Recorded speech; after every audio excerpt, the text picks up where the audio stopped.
Hello and welcome to the series Launch Your Listing Like a Pro. My name is Gwen. I am the owner and founder of Happier Days Transaction Coordination, and before I became a transaction coordinator, I worked as an agent, and I'm here to share all the tips that I've learned along my way. In this episode, we are going to go over pulling the tax record whenever you are getting ready to launch a listing and why it's important and what you can learn through doing so.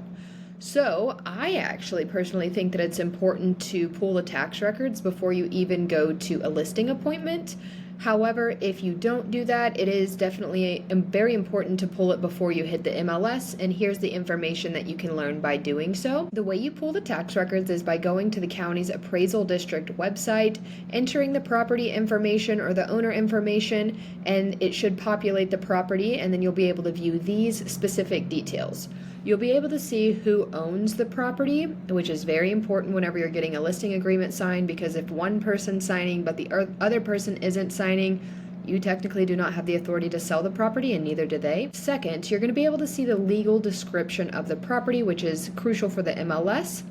You're going to be able to see parcel information, so sometimes properties will have more than one parcel, and that's really important when you're writing a contract, entering information into the MLS, and when you're talking to your sellers about how much of their property they want to sell. If it's a large property with multiple parcels, sometimes they'll want to hold on to some of the parcels and sell the others, so it's really important to know that information. How much land is in each parcel is really important information as well.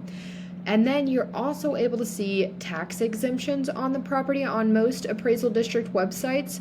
The MLS is going to ask for this, and it's just important to know that information, especially if you're like in a rural area where you're going to list something with an ag exemption. And last but not least, you can view property information, which is super handy. You can see the subdivision name.